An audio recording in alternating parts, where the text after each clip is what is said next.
Yes, uyaphila kuJesu wethu. Njengoba kade nginithembisile ukuthi namhlanje I just felt like ukuthi ngifunde a story about the birds and the tortoise. So sifunda ke story set esisazi ukuthi every Monday we read a story, a moral story where we can learn a lesson.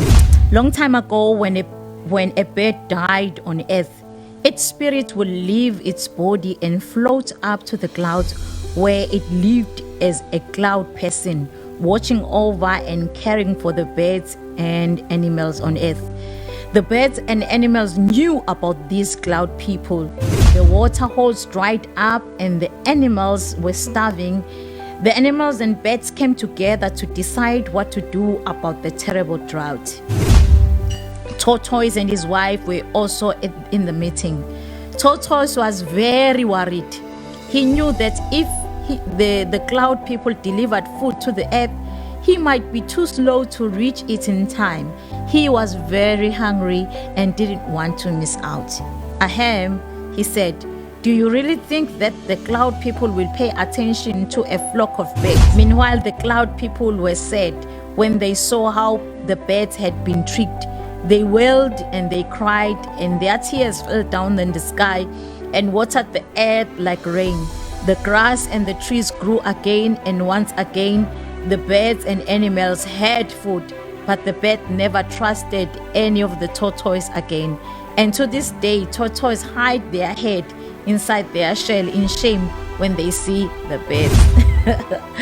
I like this story, but for me, as I'm reading it, anything that we are doing out of fear, it will destroy us. Anything that we do ukuthi yazi ukuthini njengotortoise nje ukuthi wayesaba ukuthi yena uzongakutholi ukudla.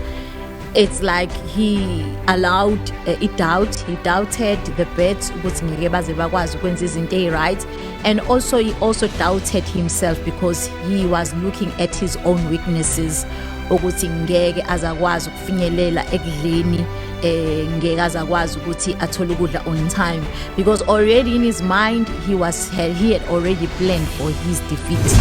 So now it's important that we are reminded today, let us not do anything out of fear, because anything that is done out of fear, it will bring destruction. Now siyambona kuTortoise because of fear.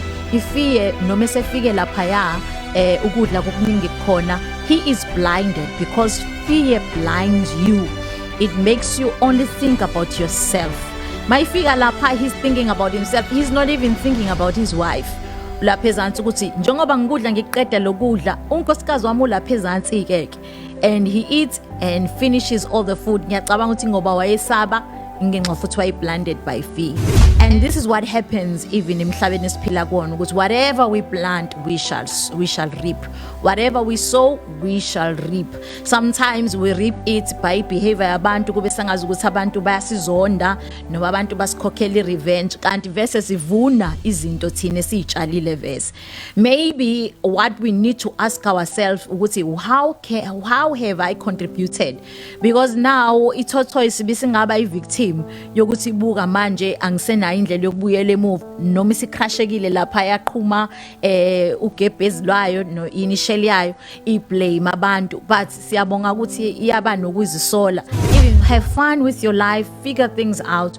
When you've made a mistake, forgive yourself. We know that this is just a story because ufuthi siyalibona liyacasha all the time, but it is also a lesson for you. But if you have made mistakes in your life and you have maybe not treated people clearly, well, you need to face those demons, like face your own demons and go to that place where there is darkness and shine a light in that place, because sometimes when shame icon. Now the question is, how can I me as Thabbisile learn from the things that I've done?